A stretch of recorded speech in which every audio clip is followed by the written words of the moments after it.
공공기관 채용 비리를 전수조사 중인 정부가 오늘 중간 결과를 발표했습니다. 모두 2,000건이 넘는 문제가 발견됐는데 이 중 비리 혐의가 있는 143건은 징계 처분하고 44건은 수사 의뢰하기로 했습니다. 비리 연루자 중에는 현직 기관장도 여럿 포함돼 있습니다. 2008년 김대중 전 대통령 비자금 의혹의 제보자가 국민의당 박주원 최고위원이란 주장이 제기됐습니다. 박 최고위원은 이를 부인했지만 국민의당은 오늘 의원총회를 열고 박 최고위원의 당원권을 정지시켰습니다. 인천 영흥도 납치배 사고 직후 신고자와 해경이 112를 통해 나눈 대화 내용을 JTBC가 단독으로 입수했습니다. 해경이 공개한 119 통화 내용과 달리 긴박한 상황을 전혀 파악하지 못했고 부적절한 대응을 했던 정황이 그대로 담겼습니다. 경찰이 이건희 삼성전자 회장의 차명 계좌 확인을 위해 서울지방국세청을 압수수색했습니다. 이 회장의 자택공사 비리를 수사하던 중 8개의 차명 계좌에 대한 정황을 포착한 경찰은 해당 계좌가 비자금 조성에 관련됐는지 밝힐 방침입니다.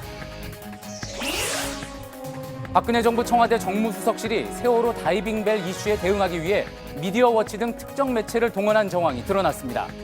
오늘 김기춘 전 비서실장의 재판에서는 한 보수단체가 다이빙벨 대처 계획이라며 허현준 전 행정관에게 보낸 메일이 공개됐는데 미디어워치와 미래한국, 미디어팬 등이 여기 포함됐습니다. JTBC 뉴스룸 지금 시작합니다.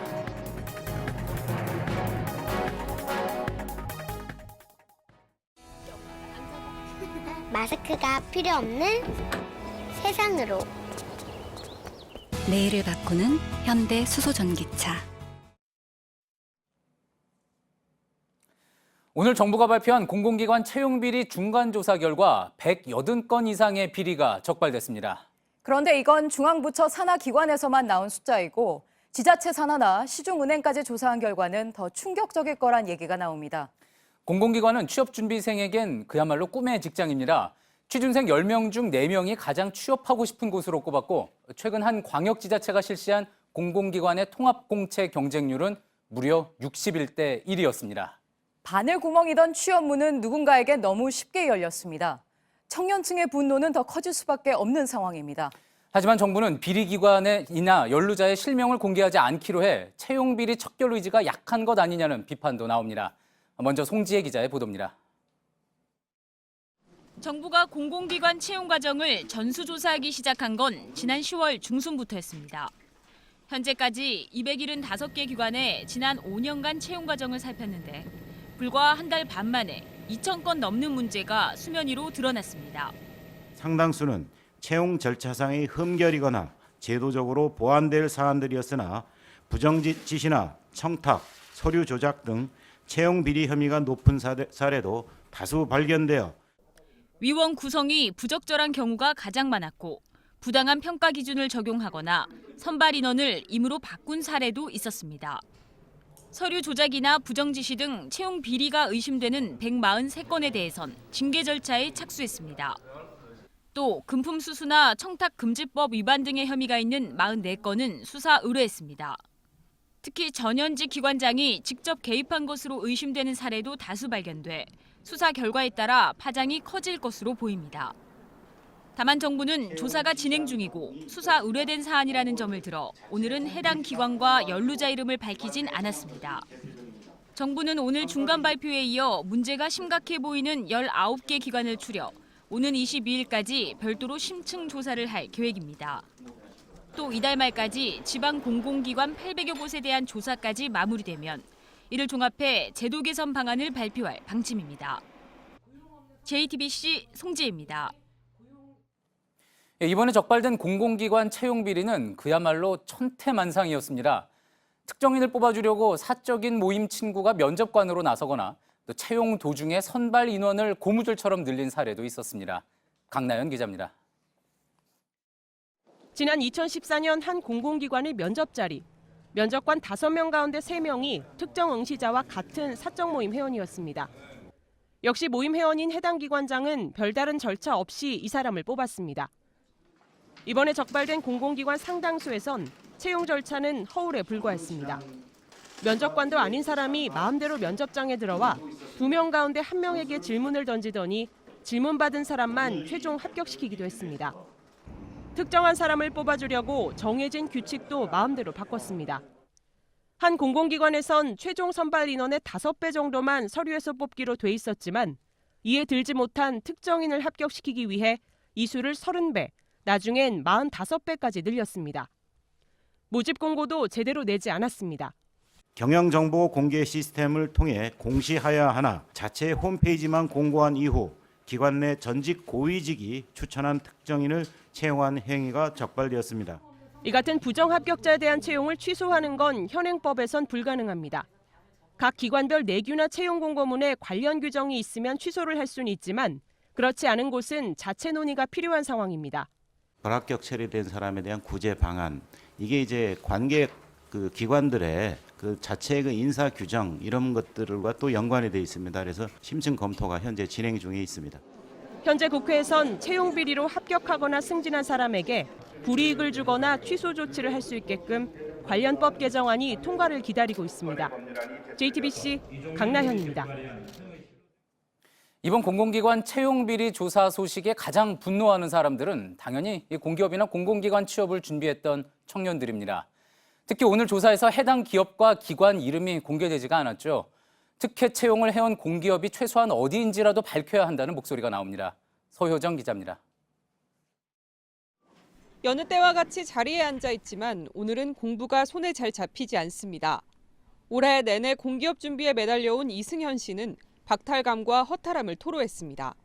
같이 공부하는 학생들끼리도 좀 얘기를 했었어요. 그래서 이거는 좀 약간 너무 불공정하다. 우리한테도 우리 같이 면접을 보러 같이 가도 벌써 이게 정해져 있는 게 아니냐. 공기업과 공공기관 채용비리 조사 결과가 발표된 직후 대학가와 학원가는 뒤숭숭했습니다. 특히 특혜 채용 공기업이 어딘지 이름조차 밝히지 않은 데에 대한 분노가 컸습니다. 그 부분에서는 좀 나와야 된다고 생각은 해요. 왜 잘못된 건데 왜 가리고 왜 했는지 가려져 있으면 나중에 진짜 또 할 가능성도 있는 거니까. 향후에도 채용 절차 전반을 의심할 수밖에 없지 않겠냐는 겁니다. 공공연 한 비밀이었다는 반응도 나왔습니다. 작년도 있었고 그 전에도 있었고 계속 있어왔었어요. 입사 준비 과정에 들어가는 노력이 큰 만큼 실망도 더 컸습니다. 0.1점 이게 아쉬운 때거든요. 되게 아쉬운 상황에서 누가 아들 딸이라고 그런 광경을 보면 굉장히 박탈감 느껴요. 누구한테 기회가 한 번이라도 더 있을 수 있는 건데 지인이고 뭐 아들이고 조카라 때문에 다른 사람들이 피해가 가는 거니까. 공채를 앞둔 수험생들은 분노와 의심을 나눈 채 지금도 시험 준비에 매진하고 있습니다. JTBC 서효정입니다. 공공기관과 관련한 이런 소식도 있습니다. 보통 회사에서 중간에 퇴직을 하면 그달에 일한 날만큼, 그러니까 일할 계산을 해서 마지막 월급을 지급을 하죠. 그래서 월급일까지 일하고 그만두는 경우가 많은데 공공기관 사정은 좀 다릅니다. 퇴직하는 직원들 상당수가 월 초에 그만두는데 그래도 한 달치 월급을 다 받을 수 있다고 합니다. 공공기관을 신의 직장이라고 부를 만한 또 하나의 이유입니다. 백일영 기자입니다. 건강보험심사평가원 직원 A씨는 지난달 2일 퇴직했습니다. 하지만 11월 한 달치 월급 100%인 504만 원을 다 받았습니다. 국립중앙의료원에서 일했던 B씨도 올해 퇴직하면서 마지막 달에 사흘만 근무했습니다. 역시 평소 월급 838만 원이 전액 지급됐습니다. 2년 이상 근속했다면 퇴직하는 달에 이틀만 근무해도 그달 보수를 전액 지급하도록 한 보수 규정 때문입니다. 올해 한 공공기관에서 2년 이상 근속하고 퇴직한 사람의 퇴직일을 달력에 표시해봤습니다. 4월 3일을 포함해 매달 2일, 3일에 퇴직일이 몰려 있습니다. 17명 중 15명이 퇴직한 달에 열흘 미만으로 근무하고 월급은 전액 받았습니다. 취재진이 보건복지부와 산하기관 29곳의 최근 3년간 퇴직자를 분석한 결과도 마찬가지였습니다. 한 달 근무 일수를 채우지 않고도 월급 전액을 챙긴 이가 497명이었습니다. 이틀, 사흘만 근무하고 월급을 다 챙긴 이도 확인된 것만 71명입니다. 대부분의 민간 기업에서 퇴직한 달 월급을 일한 날짜만큼만 받는 것과 대조적입니다. 공공기관은 정부가 비용을 지원하고 자체 수익 사업을 하더라도 적자가 나면 세금으로 보전합니다. 일하지 않은 공공기관 직원에게 나가는 돈, 결국 국민들 부담입니다. JTBC 백일현입니다. 네, 다음 소식입니다. 2008년 당시 여당이었던 한나라당은 김대중 전 대통령의 100억 원 비자금 의혹을 제기한 바 있습니다. 당시 반향은 컸지만 이듬해 검찰 수사 결과 사실무근으로 판명됐었죠. 그런데 이 의혹의 근거가 됐던 자료를 건넨 사람이 국민의당 박주원 최고위원이라는 주장이 제기됐습니다. 국민의당은 물론이고 정치권 전체가 발칵 뒤집혔습니다. 류정화 기자입니다. 국민의당은 긴급하게 의원총회를 열었습니다.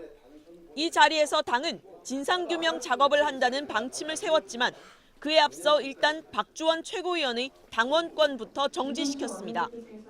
비상징계 사유에 해당될 수 있기 때문에 당대표가 일단 긴급 징계 조치를 취하기로 했습니다. 앞서 박 최고위원과 관련해선 2008년 불거진 김대중 전 대통령 100억 원 비자금 의혹이 제보자란 의혹이 제기됐습니다. 당시 여당이었던 한나라당의 주성영 의원이 해당 의혹을 제기했는데 그 제보자로 당시 여권 주변에 머물고 있었던 전직 검찰 수사관 박주원 최고위원이 지목된 겁니다. 박 최고위원은 관련 의혹을 모두 부인했습니다. 관련 보도에 난 행위 중 어떤 것도 한 게 없다는 겁니다. 하지만 주성영 전 의원은 JTBC와의 통화에서 박 최고위원으로부터 관련 자료를 받은 게 맞다는 취지로 말했습니다. 주 전 의원이 제기한 비자금 의혹은 4개월여 만에 검찰 조사를 통해 사실무근으로 밝혀졌고 주 전 의원은 명예훼손 혐의로 벌금형을 받은 바 있습니다. JTBC 유정화입니다. 예, 국민의당은 당혹스러운 모습입니다. 국민의당은 DJ 정신을 계승한다 이런 것을 기치로 삼았기 때문에 아마 더 그런 걸 텐데요. 취재 기자와 함께 이 부분에 대해서 좀 더 이야기 나눠보겠습니다. 조익신 기자가 나와 있는데요. 네. 그래서 우선 당에서는 바로 박주원 최고위원의 당원권을 정지를 시켰네요. 네, 그렇습니다. 국민의당은 한마디로 발칵 뒤집힌 상태인데요. 오늘 오후에 최고위원들과 의원들을 긴급하게 소집을 해서 박 최고위원의 당원권을 즉각 정지하기로 했습니다. 예. 앞서 안철수 대표는 진상을 파악한 뒤 그에 상하는 조치를 취하겠다고 직접 밝히기도 했습니다. 예, 이 최근에 이제 몇 번 많이 이제 화면에 나오고 또 그러기는 했는데 박주원 최고위원이 어떤 사람인가에 대한 궁금증도 좀 나오는 것 같습니다. 네, 박 최고위원은 원래 검찰 출신입니다. 예. 대검에서 범죄정보수사관으로 일을 하다가 정치권에 뛰어들었는데요. 지난 2006년 지방선거에서는 당시 한나라당의 공천을 받아서 안산시장에 당선되기도 했습니다. 아, 예. 네, 이후에도 구 여권 주변을 쭉 맴돌다가 지난 2014년 안철수 대표가 신당을 창당하겠다고 나서자 예. 그 뒤로는 안 대표와 정치 행보를 같이 오고 있습니다. 그러니까 지금 최고위원이기는 했었지만 현직 국회의원은 아니었던 거죠? 예, 그렇습니다. 예. 자, 그런데 또 박 최고위원이 자유한국당 홍준표 대표와 가까웠다 이런 이야기도 있는 것 같네요. 예, 그렇습니다. 원래 한나라당, 그러니까 지금의 자유한국당 출신이기 때문에 홍준표 대표와도 교류가 있었는데요. 예. 지난 2012년 홍 대표가 경남지사 재보궐선거에 나갔을 때 캠프에서 같이 일을 도와줬습니다. 그 성완종 게이트 재판 때 배달 사고가 난 것 같다라는 법정 진술을 해서 홍 대표에게 결정적인 도움을 준 사람이 바로 박최고 의원입니다. 예. 또 박최고 의원 역시 홍 대표에게 과거 신세를 진 적이 있는데요. 예. 2010년에 뇌물수수 혐의로 재판을 받는 와중에 홍 대표가 그 뇌물을 받았다는 그 시간에 나와 함께 있었다라고 알리바이를 제공해 준 인연이 있습니다. 예. 때문에 두 사람이 알리바이 품앗이를 해준 게 아니냐라는 이야기가 돌기도 했습니다. 예, 어쨌든 둘이 가까웠던 사이인 거는 맞는 부인할 수 없는 이야기 같고요. 자, 그런데 이제 안철수 대표는 그동안 이제 중도 통합론을 주장을 하면서 또 이 주장에 대해서 많이 힘을 실어줬던 사람이 박 전 최고위원 아니었겠습니까? 지금 그 부분에 대해서도 좀 부담을 느끼겠네요. 네, 그렇습니다. 박 최고위원은 국민의당 지도부 내에서 가장 앞장서서 통합론을 주장해 왔습니다. 예. 사실상 안 대표의 돌격대 역할을 해온 건데요. 예. 이번 일을 계기로 통합 작업에도 좀 차질이 불가피해 보입니다. 예. 당장 안 대표가 이번 주말에 호남에 내려갈 예정인데 국민의당 내부에서도 조금 우려의 목소리가 나오고 있는 상황입니다. 그러니까 박 최고위원이 가짜 증거로 DJ 비자금 의혹을 제기했을 가능성이 커지면 커질수록 안 대표의 당내 입지 그리고 통합론도 흔들릴 수밖에 없는 상황입니다. 김대중 전 대통령 측에서도 반응이 좀 나온 게 있습니까? 예, 그렇습니다. 김대중 전 대통령의 삼남이죠. 김홍걸 민주당 국민통합위원장이 이 일에 굉장히 분개를 하면서 아니 DJ 정신을 계승하겠다고 하면서 친이 친박계 인사들도 마다하지 않는 안철수 대표 입장 분명히 해라라고 비판하기도 했습니다. 예, 알겠습니다. 지금까지 정치부 조익신 기자였습니다. 영흥도 사고 직후 112 상황실에 신고된 녹취록을 JTBC가 단독 입수했습니다. 그동안 해경은 사고 당시 119 통화 녹취 파일을 공개했습니다. 사고 위치를 반복해 묻지 않았고 신고자를 오히려 안심시키려 했다고 주장했습니다. 그런데 해경이 공개한 녹취는 사고가 난 지 20여 분이 지난 6시 반 이후에 119에 접수된 것이었습니다. 사고 직후 21분간 119가 아닌 112 상황실의 녹취록을 보면 해경의 해명은 사실과 다릅니다. 생사가 오가는 긴박한 순간에 황당한 해경의 대응이 적나라하게 드러나 있습니다. 신진 기자의 단독 보도입니다. 인천 VTS가 해경 구조정의 급유선 위치를 최초로 알린 건 사고 발생 3분 뒤인 오전 6시 8분이었습니다. 영흥대교 남단의 3번 부위 부근이거든요. 37초, 14분, 22초, 126초, 29분, 24초. 하지만 생존자들이 해경 상황실에서 상황을 제대로 파악하지 못해 수차례 위치를 되물었다는 증언이 나오면서 논란이 커졌습니다. 어제 해경은 반복적으로 질문을 한 사실은 없다며 신고 접수자가 위치를 파악하고 있었지만 생존자들의 심리적 안정을 위해 소통을 했을 뿐이라고 해명했습니다. 그러면서 119에 접수된 신고 녹취를 공개했는데 오전 6시 6분 한 차례 그리고 오전 6시 32분 이후만 담겨 있습니다. 사고 직후부터 6시 30분까지 112에 접수된 상황은 경찰청이 협조를 거부해 공개할 수 없다고 밝혔습니다. 취재진이 인천지방경찰청을 통해 오전 6시 7분부터 21분 분량의 통화 내용을 확인한 결과 해경 해명은 사실과 달랐습니다. 112 접수자와 해경, 신고자 사이의 3자 통화 내용입니다. 사고 직후 신고자가 물이 찬다, 빨리 와달라며 호소합니다. 해경은 의미를 알 수 없는 혼잣말을 하다가 연결을 끊습니다. 다시 연결되자 해경은 선명히 선창 1호가 맞냐며 4차례 되묻습니다. 선내에 사람이 있는 거냐, 영흥대교 및 남방이냐며 사고 상황과 위치를 되묻습니다. 계속해서 위치를 묻자 신고자는 용담리 앞이라는 구체적인 장소까지 알려줍니다. 결국 신고자는 다른 경찰에게 전화하겠다는 데 이어 지도 캡처 사진을 전송하겠다며 번호를 요청합니다. 하지만 해경은 여전히 가고 있다는 등 의미 없는 대답만 반복합니다. 세월호 참사가 발생한 지 3년 8개월이 지났지만 해경의 대처는 그대로라는 지적이 나옵니다. JTBC 신진입니다. 네, 저희가 입수한 112 녹취록에는 해경의 미숙한 대처가 드러납니다. 선체에 갇혀 있다는 절박한 요청에도 혼잣말을 하는가 하면 자신이 전화 받고 있는 상황실 번호를 알려줍니다. 급기야 신고자는 해경에 전화를 끊어달라는 마지막 말을 남깁니다. 전효희 기자입니다. 112 접수자를 통해 해경과 연결된 신고자는 선장실에 3명이 갇혀 있고 물이 계속 차고 있다며 구체적인 상황을 알려줍니다. 하지만 해경은 혼잣말로 이거 보내달라고 해야 될 것 같은데 라고 말합니다. 신고자가 3명이 갇혀 있다고 수차례 밝혔지만 해경이 계속해서 몇 명이냐고 묻자 112 접수자인 경찰까지 해경에게 3명이 갇혀 있다고 강조합니다. 물이 가슴 높이까지 차고 있지만 밖으로 빠져나갈 수 없다고 하자 해경은 다른 배들이 이렇게 많이 지나가는데 왜 아무것도 도움이 안 되지라고 혼잣말을 합니다. 112 접수자도 답답했는지 빨리빨리 해달라고 말하지만 해경은 전복 사실을 되묻는 등 혼잣말이 이어집니다.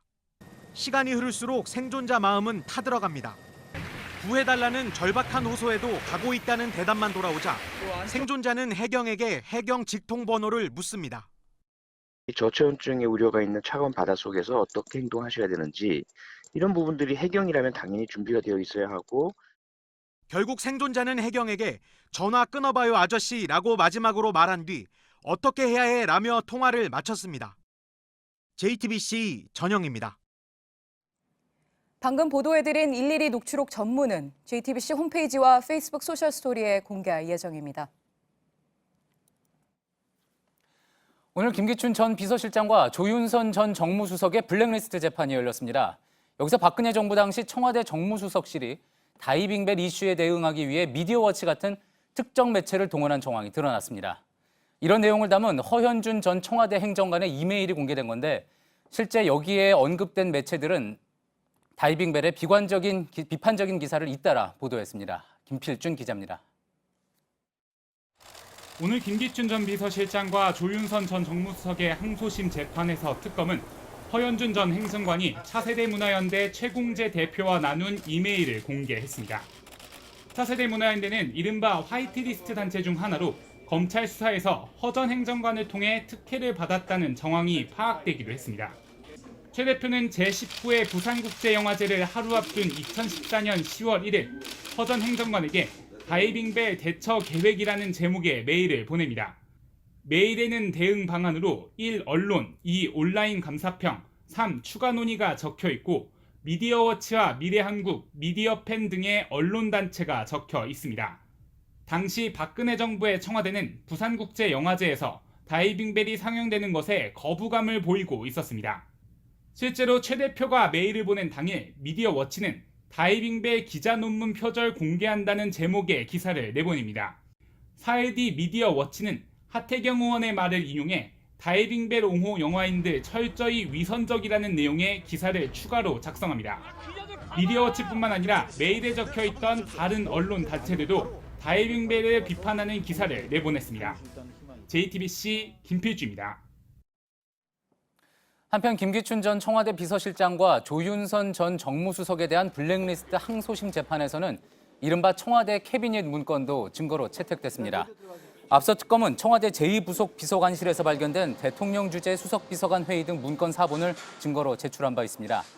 재판부는 대통령 기록물 관리법의 유출을 금지한 건 원본 손실을 막기 위한 것인 만큼 4본을 증거로 쓰는 것은 적법하다고 밝혔습니다. 검찰이 이명박 전 대통령의 안보 담당 실세였던 김태효 전 청와대 대외전략기획관에 대해 오늘 구속영장을 청구했습니다. 군사이버사령부의 댓글 공작에 관여한 혐의인데 특히 관련 보도 이후 이 전 대통령을 찾아가 만난 정황도 포착됐습니다. 증거를 없애려 한 것 아니냐는 판단이 영장 심사 과정에서 나올 수 있는 대목입니다. 임지수 기자의 보도입니다. 김태효 전 청와대 대외전략기획관에게 적용된 주요 혐의는 직권남용과 정치 관여입니다. 2012년 7월 퇴직하기 전까지 국군 사이버사령부의 정치적인 댓글 활동을 지시한 혐의를 받고 있습니다. 또 사이버사 군무원 채용 과정에서 우리 편을 뽑으라는 것이 VIP 강조사항이라면서 불법 사찰을 지시한 혐의도 받고 있습니다. 검찰은 또 김 전 기획관이 청와대 재직 시절 기밀 문건을 빼돌린 정황을 포착하고 군사기밀 유출 및 대통령 기록물법 위반 혐의를 영장 범죄 사실에 포함한 것으로 파악됐습니다. 지난달 28일 김 전 기획관의 대학 사무실 압수수색 당시 국방부와 국정원, 기무사가 청와대에 보고한 문건이 일부 적발됐기 때문입니다. 검찰은 댓글 공작과 관련해 이 전 대통령 지시가 있었다고 인정했다는 김관진 전 국방부 장관의 진술에 대한 JTBC 보도 직후 김 전 기획관이 이명박 전 대통령과 만난 정황에 대해서도 증거 인멸 우려 등 중요한 구속 필요 사유 중 하나로 적시했습니다. JTBC 임지수입니다. 자동차 부품업체 다스의 주인을 밝혀달라는 시민단체의 고발 사건에 대해 서울중앙지검이 형사 일부에 배당하고 본격 수사에 착수했습니다. 참여연대와 민변은 어제 이명박 전 대통령이 실소유주라고 의심을 받는 다스가 수입 원자재 가격을 부풀려 120억 원 상당의 비자금을 만들었다며 성명불상의 실소유자를 서울중앙지검에 고발했습니다. 검찰은 2008년 특검 수사에서 정호영 특검팀이 비자금 관련 내용을 확인하고도 수사하지 않았다는 의혹에 대해서도 밝힐 방침입니다. 재벌기업 총수의 자택공사 비리 의혹을 수사 중이던 경찰이 이건희 삼성전자 회장의 차명 계좌를 확인해 본격적인 수사에 나섰습니다. 2008년 특검 당시 드러났던 1,199개의 차명 계좌와는 별도로 이번에 8개가 추가 발견된 겁니다. JTBC 취재 결과 이 계좌들은 삼성 전현직 임직원 명의로 돼 있었고 또 삼성그룹 관계자도 경찰 조사에서 이 계좌들이 회장님 재산이라고 진술한 것으로 확인됐습니다. 먼저 이승필 기자의 단독 보도입니다. 경찰 수사관들이 서울대학로에 있는 서울지방국세청 별관에서 압수수색한 자료를 들고 나옵니다. 어떤 증거 확보하셨습니까? 지수 때문에 오신 건가요? 3시간이 넘게 조사해 2개 상자 분량을 확보했습니다. 앞서 이건희 회장의 자택공사 비리 의혹을 수사하던 경찰은 자금 흐름을 쫓다 차명 계좌를 발견했습니다. 계좌는 모두 8개로 삼성그룹 전현직 임직원 명의로 돼 있었습니다. 개설한 시기는 각각 다른 것으로 파악됐습니다. 경찰 관계자는 삼성그룹 관계자가 조사 과정에서 해당 계좌에 대해 회장님 재산이라고 진술했다고 말했습니다. 이에 따라 차명 계좌의 정확한 규모와 계좌에 대한 과세 기록 등을 확인하기 위해 국세청을 전격 압수수색한 겁니다. 단순한 인테리어 업체가 연관되어 있는 세금 포탈 문제가 아니라 비자금 문제, 대단히 중대한 사건입니다. 이에 대해서 경찰이 적극적으로 수사할 것을 촉구합니다. 경찰은 압수물 분석을 토대로 차명 계좌에 있는 자금이 어디에 쓰였는지 등을 수사할 계획입니다. JTBC 이승필입니다. 삼성그룹 관계자는 이번에 발견된 차명 계좌를 이미 2011년에 국세청에 신고했다고 경찰에서 진술했습니다. 그런데 국세청은 지난달에야 이 회장의 차명 계좌가 과거에 밝혀진 것 말고 추가로 있다는 사실을 국회에 보고했습니다. 경찰은 당시 계좌 신고가 제대로 이루어졌는지, 또 국세청이 신고를 받고 어떻게 처리했는지도 확인할 계획입니다. 이어서 이상엽 기자입니다. 얼마 전까지만 해도 이건희 회장의 차명 계좌는 2008년 삼성 특검이 발표한 4조 5천억 원 규모로 알려져 왔습니다. 이번 자택공사 비리 의혹을 수사하는 과정에서 발견한 차명 계좌는 그와 별도로 새로 확인된 겁니다. 그런데 삼성그룹 관계자는 경찰 조사에서 지난 2011년에 해당 계좌를 서울지방국세청에 신고했다고 진술했습니다. 이에 따라 경찰은 지난달 9일 국세청에 관련 자료를 요청했지만 하루 만에 거부당했습니다. 취재진이 확보한 국세청 공문을 보면 국세기본법상 비밀유지 조항에 따라 제공이 불가능하다고 돼 있습니다. 그 뒤로 일주일쯤 지나 국세청은 더불어민주당 이건희 차명계좌 TF에 특검이 밝힌 것 외에 추가로 차명계좌가 있다고 보고했습니다. 이 소식을 접한 경찰 내부에선 당혹스러워했던 것으로 전해졌습니다. 결국 오늘 압수수색을 통해 관련 자료를 확보한 경찰은 당시 계좌 신고가 제대로 된 건지 국세청이 신고를 받고 어떻게 처리했는지도 조사할 계획입니다. JTBC 이상엽입니다. 법무부 검찰국 검사들에게 경력금과 식사를 제공한 혐의로 재판에 넘겨졌던 이영렬 전 서울중앙지검장에게 무죄가 선고됐습니다. 김영란법에 적용될 만한 액수나 그런 상황이 아니었다는 건데 접대를 받은 법무부 검찰국, 서울중앙지검을 포함한 모든 검찰의 인사를 관할하는 곳입니다. 그래서 법원이 너무 소극적으로 김영란법을 해석했다는 지적도 나옵니다. 이지혜 기자입니다. 법원은 오늘 이영렬 전 중앙지검장에게 무죄를 선고했습니다. 앞서 지난 4월 국정농단 수사를 담당한 특별수사본부 검사들과 법무부 검찰국 검사들의 저녁 자리에서 이 전 지검장이 검찰국 검사들에게 금품을 제공한 사실이 알려졌습니다. 법무부와 검찰의 합동감찰팀은 이 전 지검장이 한 사람당 9만 5천 원짜리 식사와 함께 검찰국 검사 2명에겐 100만 원의 돈봉투까지 건넨 것이 김영란법 위반이라고 결론냈습니다. 법원의 판단은 달랐습니다. 재판부는 식사비가 상급자가 하급자에게 격려 목적으로 전달한 김영란법 적용 대상의 예외라고 봤습니다. 격려금 역시 법이 정한 건 100만 원 초과인데 건네진 돈은 100만 원이기 때문에 형사처벌이 아닌 과태료 대상이라고 판단했습니다. 하지만 법원이 김영란법 적용에 소극적이었다는 지적이 나옵니다. 재판부는 서울중앙지검장을 상급자, 법무부 검사들을 하급자로 봤지만 법적으로 법무부는 서울중앙지검의 상급기관입니다. 특히 법무부 검찰국장 등은 검찰 인사와 예산 담당자인 만큼 이 전 지검장이 검찰국 검사들에게 건넨 돈봉투에 문제가 있다는 겁니다. 이 전 지검장을 기소한 대검 감찰본부는 1심 판결문을 분석한 뒤 항소 여부를 결정할 예정입니다. JTBC 이지혜입니다. 국정농단 사건의 핵심인 최순실 씨에 대한 1심 재판이 시작된 지 오늘로 338일째입니다. 다음 주 목요일 결심 공판을 앞두고 어제와 오늘 마지막 공방이 벌어졌습니다. 여기서 최 씨가 흥분을 하며 언성을 높였는데 급기야 재판장으로부터 요점만 말하라는 경고를 들으며 발언을 제지당하기도 했습니다. 김나한 기자가 보도합니다.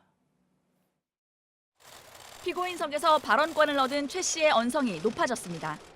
이런 것을 뇌물로 엮는다면 대한민국에서 뇌물로 엮일 사람 많다며 최 씨가 흥분하자 재판부는 곧바로 요점만 중점적으로 말하라고 경고했습니다. 증인신문에서는 최 씨 측 변호인의 질문 시도가 여러 차례 제지됐습니다. 어제 변호인이 증인으로 출석한 검찰 포렌식 분석 담당 수사관에게 정유라에 관해 물어보겠다고 하자 재판장은 한숨까지 쉬며 신문 범위가 아니다라는 말을 반복했습니다. 또 검찰이 제출한 음성 파일을 못 믿겠다는 변호인 측 주장에 재판부는 그렇다면 법정에서 음성 파일을 다 다운로드 받아보자며 직접 추가 재판 날짜를 잡았습니다. 최 씨가 다른 날짜로 잡아달라며 호소했지만 시간이 없다고 단호히 거절했습니다. 법조계에선 유치원 선생님이라는 별명이 있을 정도로 평소 소송 관계인의 이야기를 잘 들어주는 김세윤 부장판사의 인내심이 한계에 달했다는 분석도 나옵니다. JTBC 김나은입니다. JTBC는 전병헌 전 청와대 정무수석의 전화 한 통에 e스포츠협회 예산이 20억 원으로 증가한 정황을 보도해드린 바 있습니다. 검찰은 이렇게 늘어난 예산이 유지되도록 전 수석이 정무수석실 직원들까지 동원한 걸로 판단하고 있습니다.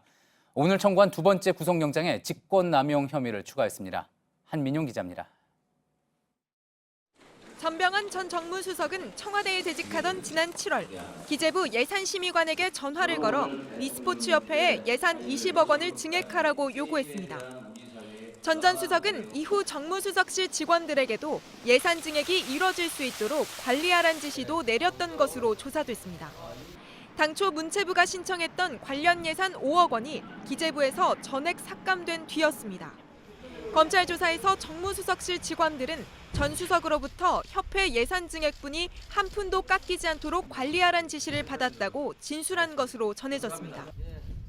검찰은 오늘 전 수석의 영장을 재청구하면서 1차 영장에 포함됐던 제3자 뇌물과 횡령 외에 직권남용 혐의를 추가했습니다. 전 수석은 앞서 검찰 조사에서 e스포츠 분야는 정부 지원이 필요한 분야라 상식적인 조언을 한 것이라며 직권남용 혐의를 부인했습니다. 하지만 최근 국회는 협회에 편성된 예산 20억 원이 근거 없이 편성됐다고 판단해 전액 삭감했습니다. JTBC 한민용입니다. 1980년대부터 전두환 씨가 장기 집권 시나리오를 세웠다. 이런 내용 그동안 의혹으로만 제기됐는데 실제 이런 내용이 담긴 전 씨의 비밀 보고서를 JTBC가 입수했습니다. 보고서에는 전 씨가 후계자를 직접 육성해 2000년까지 집권하겠다는 계획이 구체적으로 들어 있었습니다. 유선희 기자입니다. 88년 평화적 정권 교체를 위한 준비연구 보고서입니다. 이 보고서는 전두환 정권이던 1984년 전 씨의 지시에 따라 작성된 것으로 알려졌습니다.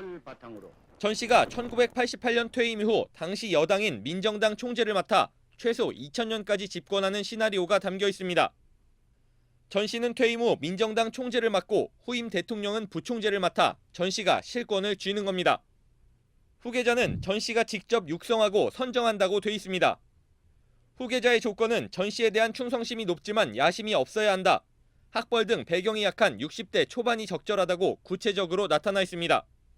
그리고 1985년 총선에서 전 씨에 대한 충성도가 높은 사람을 공천해 민정당을 장악하면 장기 집권 시나리오가 완성된다는 겁니다. 이를 위해 대통령 직선제 개헌 요구를 억누르고 5.18 광주 민주화운동 관련 움직임을 막으라는 내용도 있습니다. 5.18 특조위는 이 보고서에 진상규명 방해 정황이 담겨 있을 가능성이 있다고 보고 5.18 기념재단에 자료를 요청할 계획입니다. 다만 특조위 측은 재단이 어제 발표한 전투기 출격대기설 관련 내용은 문건만으로는 전투기인지 일반 항공기인지 혹은 항공모함인지 불명확해 추가 조사가 필요하다는 입장입니다. JTBC 유선입니다. KBS와 MBC, SBS 지상파 3사가 모두 방송 재허가에 필요한 기준 점수를 넘지 못하는 초유의 사태가 발생했습니다. 원칙적으로는 방송 재허가를 취소할 수도 있는 상황입니다. 한정훈 기자입니다. JTBC, KBS 등 정부의 승인을 받아 운영되는 방송사는 대개 3, 4년에 한 번씩 재허가 심사를 받습니다. KBS, MBC, SBS 등 지상파 3사의 경우 재허가 기간이 이달 말로 끝나 최근 심사를 받았습니다. 그런데 이들 3사 모두가 재허가 기준에 미달한 점수를 받은 것으로 드러났습니다.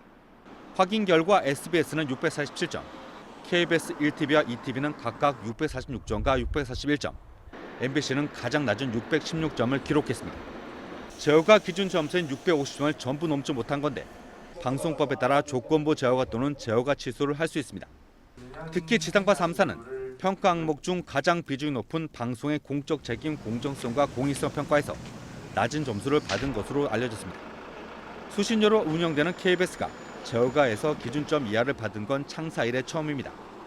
전국 언론노조 KBS 본부는 성명을 내고 치욕적이며 세계적인 조롱감이라며 경영진이 책임을 져야 한다고 주장했습니다.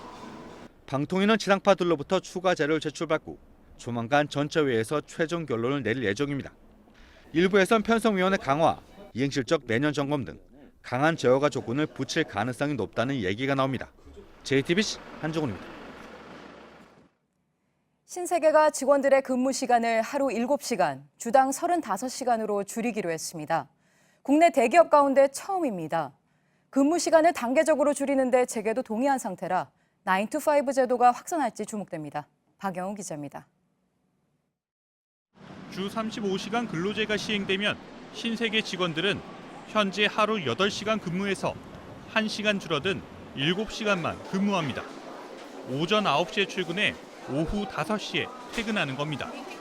이에 따라 이마트 등 주요 매장의 영업시간도 순차적으로 1시간씩 줄어들 것으로 보입니다. 대부분 오전 10시부터 밤 12시까지 영업하는데 문을 닫는 시간이 1시간 빨라지는 겁니다.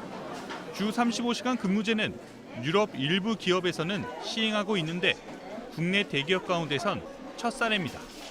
일하는 시간이 줄어도 월급은 변하지 않습니다. 대신 업무 생산성을 높인다는 계획입니다. 재계는 근로시간 단축을 단계적으로 시행하자는 입장을 국회에 전달한 상태입니다. 이런 가운데 신세계가 대기업 가운데 처음으로 근무시간 단축에 나서면서 업계 전반으로 분위기가 확산될지 주목됩니다. 하지만 단축된 근무시간이 실제 현장에서 잘 지켜질지는 좀 더 지켜봐야 한다는 지적입니다. 또 줄어든 근로시간만큼 추가로 고용할 계획은 없어 지속 가능성이 있을지 의심스럽다는 반응도 나오고 있습니다. JTBC 박영우입니다. 가상화폐 투기 열풍이 계속되자 다음 주 정부가 고강도 규제 방안을 내놓기로 했습니다. 가상화폐 거래소 영업을 정지하는 특단의 대책까지 검토하고 있습니다. 이태경 기자입니다. 지난 6일 전 세계에서 거래된 비트코인의 21%는 원화로 거래됐습니다. 이른바 가상화폐 폐인이 늘면서 국내 가상화폐 거래 규모가 급증했기 때문입니다. 시장이 과열되면서 국내 비트코인 거래 가격은 국제 시세보다 20%가량 비싸졌습니다. 영국 파이낸셜 타임스, 미국 블룸버그 통신 등 외신들까지 한국의 가상화폐 투기 현상을 우려하고 있습니다. 상황이 심각해지자 법무부, 금융위원회 등으로 구성된 정부 태스크포스는 이르면 다음 주 고강도 규제 방안을 내놓기로 했습니다. 우선순위로 거론되는 건 최근 서버 다운 사고 등 문제를 일으킨 몇몇 대형 가상화폐 거래소의 영업 정지입니다. 현재 가상화폐 거래소의 지위는 인터넷 쇼핑몰 같은 온라인 통신 판매 업자이기 때문에 소비자에게 피해를 입히면 등록을 취소할 수 있다는 겁니다. 은행이 가상화폐 관련 자금에 해외 송금을 금지하는 방안도 검토되고 있습니다. JTBC 이태경입니다. 라브로프 러시아 외무장관은 북한이 미국과 대화를 원한다고 틸러슨 미 국무장관에게 전달했다고 말했습니다. 조셉 윤 대북 특별대표는 북한이 먼저 도발을 중단한다는 메시지를 내라고 했습니다. 이후 60일간 도발하지 않는 걸 조건으로 제시했습니다. 정희수 특파원입니다. 세르게이 라브로프 장관과 렉스 틸러슨 장관이 오스트리아 빈에서 만났습니다. 라브로프 장관은 이 자리에서 북한이 무엇보다 미국과 자신들의 안전보장에 대해 대화하기를 원하는 것을 알고 있다고 말했다고 러시아 관영 타스 통신이 보도했습니다. 틸러슨 장관 일행이 이 얘기를 들었으며 러시아는 북미 대화를 지원하겠다는 뜻도 밝혔다고 이 매체는 전했습니다. 헤더 노트 미 국무부 대변인은 북미 대화는 북한이 비핵화 의사를 보여주기 전까지 테이블 위에 오르지 않을 것이라고 밝혔습니다. 이와 관련 조셉 윤 미국 대북정책 특별대표는 북한이 먼저 대화를 위해 도발을 중단하겠다는 말을 해야 한다고 강조했습니다. 그리고 나서 60일간 핵미사일 실험을 중단하는 것이 대화 조건으로 여전히 유효하다는 겁니다. 북한이 75일 만에 화성 15형을 발사한 것처럼 시험만 중단해선 대화의 신호인지 알 수 없다는 의미입니다. 워싱턴에서 JTBC 정효식입니다. 니키 헤일리 유엔 주재 미국 대사가 미국 선수단의 평창올림픽 참가 여부가 결정되지 않았다고 말한 걸 두고 논란이 이어졌죠. 청와대가 직접 나섰습니다. 청와대 측은 미국의 참가가 이미 결정된 사안이라고 밝혔습니다. 고석승 기자입니다. 헤일리 대사의 발언이 나오자 청와대는 곧바로 백악관에 연락해 발언의 배경 파악에 나섰습니다. 그리고 기자들의 질문에 답변하는 형식을 빌려 미국 올림픽위원회가 이미 2달 전 참가 의사를 밝혔다고 말했습니다. 또 최근 이뤄진 한미 정상통화에서도 트럼프 대통령으로부터 참가 약속을 받았다고 설명했습니다. 앞서 니키 헤일리 유엔 주재 미국 대사는 미국 언론과의 인터뷰에서 미국 선수들의 평창 동계올림픽 참가 여부가 아직 해결되지 않은 문제라고 말했습니다. 북한의 도발 위협으로 선수단의 안전을 보장할 수 없다는 취지입니다. 하지만 샌더스 미국 백악관 대변인과 국무부 대변인은 곧바로 참가를 고대한다고 밝혔습니다. 청와대는 미국 국무부 등의 발표로 충분히 정리된 사안이라고 말했습니다. JTBC 고석승입니다. 반이스라엘 봉기를 뜻하죠. 인티파다가 다시 시작했습니다. 트럼프 대통령이 예루살렘을 이스라엘 수도로 인정한 것에 반발하는 시위가 팔레스타인 전역에서 벌어졌습니다. 부상자도 100명을 넘었습니다. 김성탁 특파원입니다. 팔레스타인과 이스라엘 접경지인 서안 곳곳에서 불길과 연기가 치솟습니다. 타이어를 태우고 돌을 던지는 팔레스타인 시위대에 이스라엘 군대가 최루탄을 쏩니다. 양측의 거리는 수백 미터에 불과합니다. 가자 지구에서도 시위대를 제압하기 위해 고무탄과 물대포를 발사하는 장면이 이어졌습니다. 가자 지구를 통치하는 팔레스타인 무장정파 하마스는 반이스라엘 민중 봉기인 인티파다를 선포했습니다. القرار الأمريكي عدوان على شعبنا إعلان حرب على شعبنا الفلسطيني في أقدس مقدساته الإسلامية والمسيحية. 하니야의 연설 후 가자 지구에서 이스라엘 쪽으로 로켓포가 발사됐고 이스라엘 측은 탱크와 전투기로 2개 지점에 보복 공격을 가했습니다. 서안에서만 최소 49명이 다치는 등 부상자가 100명 이상이라고 외신은 전했습니다. 레바논 무장정파 헤즈볼라 등 다른 이슬람 국가로도 반미 반이스라엘 시위가 확산 중입니다. 1987년과 2000년의 제1, 2차 인티파다에선 팔레스타인인이 최소 4,500여 명, 이스라엘에선 1,500여 명의 희생자가 나왔습니다. 런던에서 JTBC 김성탁입니다. 타오르는 불길에 토끼가 갈 곳을 잃고 화염 속으로 달려들어갑니다. 그러자 한 청년이 토끼를 직접 구해 품에 안고 대피합니다. 이렇게 큰 산불이 덮치면서 미국 캘리포니아 지역을 위협하고 있습니다. 캘리포니아 산불은 연례 행사처럼 반복됩니다. 담배꽁초나 전기 합선 때문이라는 이야기도 있지만 지구온난화 때문이라는 분석이 유력합니다. 내륙 분지에서 건조하고 뜨거운 돌풍이 불어와 불을 빠르게 확산시키는 거죠. 불길이 무섭게 번지는 캘리포니아 현장을 부소연 특파원이 취재했습니다. 해가 붉게 변하고 해변은 오렌지빛이 됐습니다. 지구 밖에서도 거센 불길이 보일 정도입니다. 최소 4곳에서 타오르고 있는 캘리포니아 산불의 기세입니다. 가장 심각한 곳은 로스앤젤레스 북쪽 벤츄라 지역의 토마스 산불입니다. 나흘 만에 여의도 면적의 150배가 넘는 440제곱킬로미터를 태웠습니다. LA타임스는 산불이 시작된 센타폴라에서 태평양 연안까지 15km 이상 거대한 불길이 생긴 것과 같은 상황이라고 보도했습니다.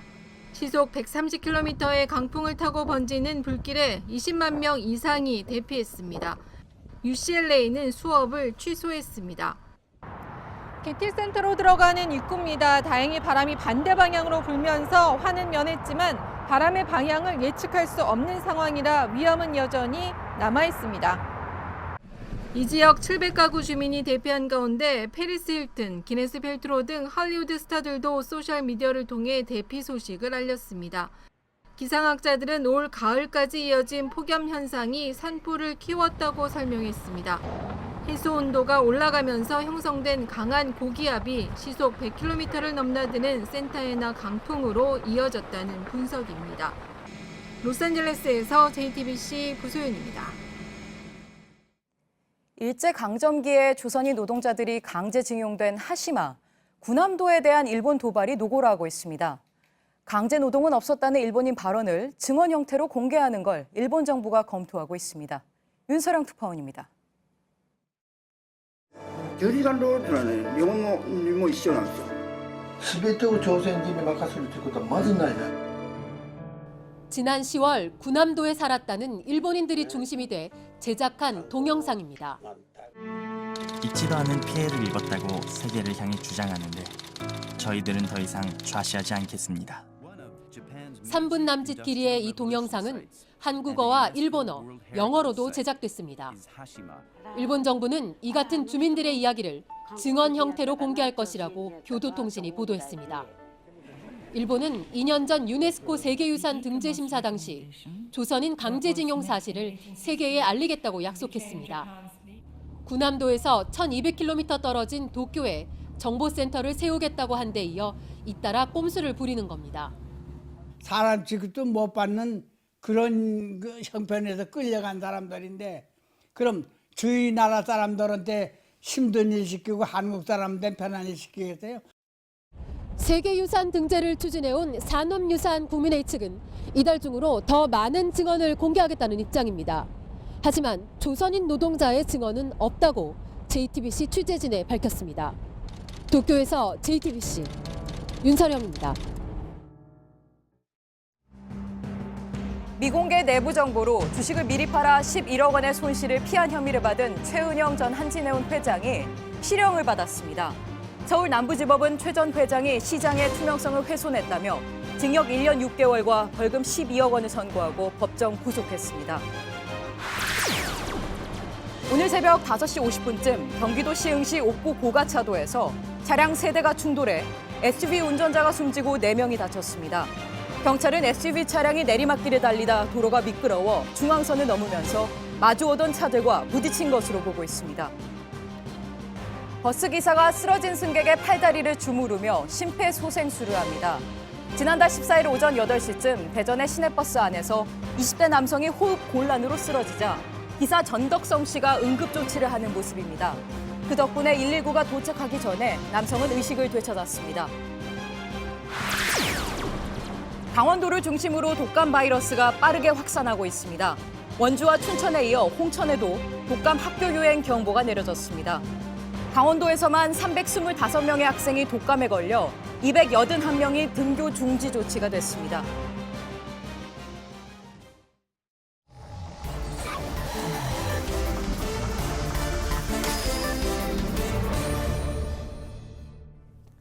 예, 금요일 비하인드 뉴스. 오늘도 정치부 김혜미 기자 나와 있습니다.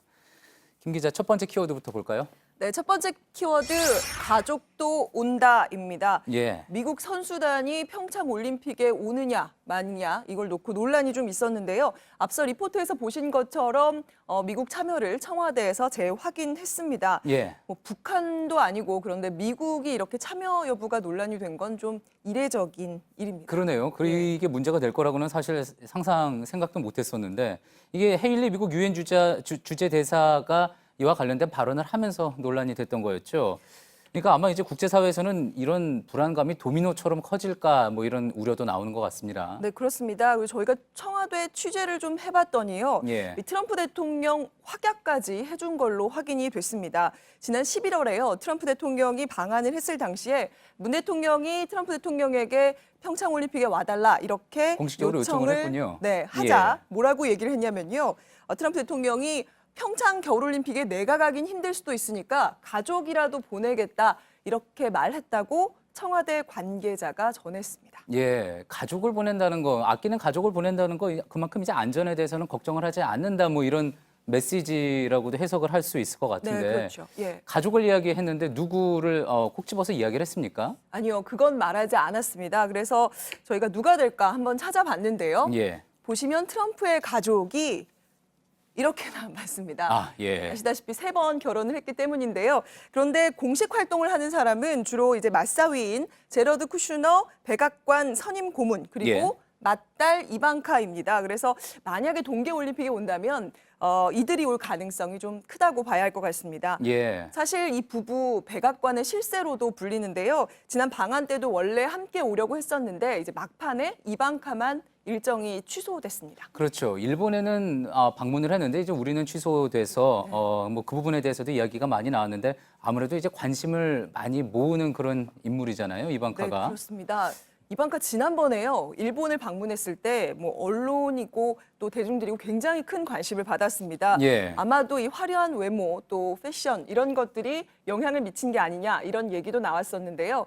만약에 이번에 평창 올림픽에 온다면은 뭐 상당히 올림픽 주목도에는 좀 좋은 영향을 끼치지 않을까 이렇게 생각이 됩니다. 예, 그렇지 않아도 러시아 팀 불참 소식이 전해져서 좀 찬물을 끼얹는 게 아니냐 이런 이야기 있는데 어떻게 하나라도 좀 더 긍정적인 소식이 있으면은 좋겠다는 그런 생각이 네. 드네요. 두 번째 키워드 볼까요? 네, 두 번째 키워드 용어 사용 주의입니다. 예. 오늘 합동참모본부에서요 국방부 기자단에게 이런 문자를 보냈습니다.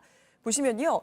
참수작전부대라는 표현을 쓰지 말고 특수임무여단이라는 정확한 용어를 써달라는 그런 요청이었습니다. 예. 사실 참수작전이라고 하면은 많은 분들이 그 영화 실미도를 떠올리실 텐데요. 그렇죠. 저기서 이야기가 많이 나왔었죠. 네, 이건 사실 그 1960년대 아주 옛날 얘기고요. 요즘은 아마 좀 이런 모습에 가깝지 않을까 싶습니다. 이건 영화의 한 장면이긴 하지만요. 예. 그래서 지난 1일에 우리 군도 이 특전사 아래에 특수임무여단이라는 걸 창설을 했는데요. 북한 지휘부나 또 핵미사일 등의 이런 대량 살상무기 그리고 그런 시설 등을 파괴하기 위한 그런 특수부대입니다. 그래서 이 부대에서 사실 관련 작전을 수행을 하게 됩니다. 예, 근데 꼭 뭐 영화 실미도도 보기는 했지만 과거 뭐 미국에서 이제 테러리스트 뭐 우두머리를 뭐 이렇게 처단한다 그렇죠. 이런 얘기할 때도 이제 참수부대 얘기가 많이 나와서 그동안 이 표현이 익숙하고 또 그래서 국회나 언론에서도 이제 많이 사용됐던 거 아닌가요? 네, 그렇습니다. 사실 지난 9월에도요. 이 송영무 국방장관이 국회에 출석했을 때 이 표현이 나왔습니다. 예. 그때 장면 한번 보시죠. 예. 참수작전이 지금 당장 가능합니까? 지금은 완벽하게 갖춰지지 않고 개념을 정립 중에 있는데 금년 12월 1일부로 부대를 창설해서 전력화시킬 예정입니다. 예. 네, 사실 이 참수작전이라는 게요. 뜻을 또 아시겠지만 좀 극단적이고 공세적인 그런 표현이기 때문에 그렇죠. 우리 군에서는 이 표현을 쓰는 걸 사실 조금 조심스러워했습니다. 그래서 불필요하게 북한을 자극할 수 있다 이런 우려 때문인데요. 그런데 국회에서 참수작전이란 발언이 나왔고 당시에 이제 송영무 국방장관이 이걸 굉장히 좀 자연스럽게 받아들여서 일부에서 논란이 있기도 했습니다. 예. 뒤에 그 문정인 대통령 외교안보특보가 참수부대는 미국의 네이비실이나 UDT와 같은 특수부대인데 국방장관께서 좀 잘못된 표현을 쓴 것 같다. 그래서 해석이 좀 잘못된 것 같다. 이런 주장을 하기도 했습니다. 예, 통일외교안보특보 입장에서는 또 그런 이야기 할 수 있을 것 같은데 네. 이제 군에서 기자들에게 공식적으로 참수작전이라는 용어 쓰지 말아달라 이렇게 이야기를 했다는 거잖아요. 이것도 어떤 의미가 있다고 해석을 할 수 있을까요? 네, 사실 실제 표현에서는 참수작전이다라는 말이 빠지긴 했지만 이제 관련 작전을 최근 창설한 그 특수임무여단이 수행을 하고 있습니다. 그래서 예. 그만큼 표현에서는 좀 자제를 하지만 실제로는 전략을 증강시켜서 북한에 압박을 가하겠다 이런 의도로 볼 수 있을 것 같습니다. 최근 국정원의 보고에 따르면요, 이 김정은 위원장이 참수작전 정보에 굉장히 가장 관심이 많다라고 전해지고 있습니다. 그렇군요. 뭐 실제 작전이 있든 없든 간에 전략적으로 이를 공개적으로 이런 용어를 쓰는 거 뭐 또 바람직 그렇게 해서 자극을 할 필요는 없다고도 볼 수가 있겠군요. 네, 그렇습니다. 예, 지금까지 정치부 김혜미 기자였습니다. 네, 오늘 한낮에도 기온이 오르지 않아 종일 영하권에 맴돌았습니다.